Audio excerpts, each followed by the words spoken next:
என்ன பண்ணுறதுனே தெரில. நிறைய ப்ராப்ளம். விடிஞ்சாலே என்ன ப்ராப்ளம் வருமோன்னு பயத்திலேயே வாழ வேண்டியிருக்கு.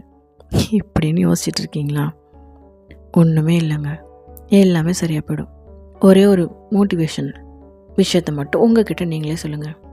இன்றைக்கி நாள் நான் எப்படி இருந்தாலும் சமாளிச்சிடுவேன். எப்படி இருந்தாலும் என்னால் கடந்து வர முடியும். இன்றைக்கி என்ன பிரச்சனை வந்தாலும் அது நேற்று வந்த பிரச்சனையை விட பெருசாக இருக்க போகிறதில்ல. அப்படி பெருசாக இருந்தாலும் சமாளிக்கிற தைரியமும் தெம்பும் எனக்கு இருக்குது. எல்லாத்துக்கும் மேலே என்னை படைச்ச என் முருகன் என் கூட இருக்கார். எலும்பும் சதையமாக இருக்கிற மனுஷங்களை துணையாக வச்சுருக்கவங்களே அவ்வளோ தைரியமாக எல்லா பிரச்சனையும் ஹேண்டில் பண்ணும்போது உலகத்தையே படைச்சவரை நான் துணையாக வச்சுருக்கேன். இதெல்லாம் எனக்கு ஒரு விஷயமா? என்ன பிரச்சனை வந்தாலும் நான் சமாளிச்சிருவேன். இன்றைக்கி நாள் எனக்கு ஒரு பெஸ்ட்டான நாள் தான். பிரச்சனை வந்தாலும் சரி, வரலைனாலும் சரி, நான் சிரிச்சுக்கிட்டே ஹேண்டில் பண்ணுவேன். இப்படின்னு மட்டும் உங்கள்கிட்ட சொல்லிவிட்டு நாளை தொடங்கி பாருங்கள்.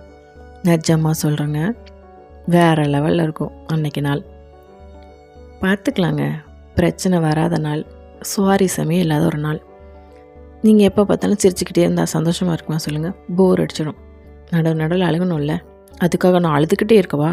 எனக்கு சிரிக்கிறதுக்கு ஒரு வாய்ப்பே கிடைக்காதா அப்படின்னு கேட்காதீங்க. நம்ம இன்றைக்கி கஷ்டப்படுறோம் அப்படின்னா அது என்றைக்கோ நம்ம செஞ்ச பாவத்துக்காக ஒரு தண்டனைன்னு நினச்சிக்கோங்க. இன்றைக்கி நாளாக நீங்கள் கடந்துட்டிங்கன்னா நாளைக்கு சிரிக்கிறதுக்கு ஈஸியாக போயிடும்ல.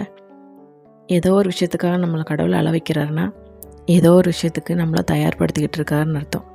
ஸோ அழுகைக்கு முக்கியத்துவம் கொடுக்காம இன்றைக்கி நாள் என்னால் பெஸ்ட்டாக மாற்ற முடியும் நம்பிக்கையை மட்டும் பிடிச்சிக்கிட்டு நாளை தொடங்குங்க. கண்டிப்பாக நல்ல நாளாக இருக்கும். இன்றைக்கி உங்களுக்கு நல்ல நாளாக இருக்க கடவுளை நான் வேண்டிக்கிறேன். All the best.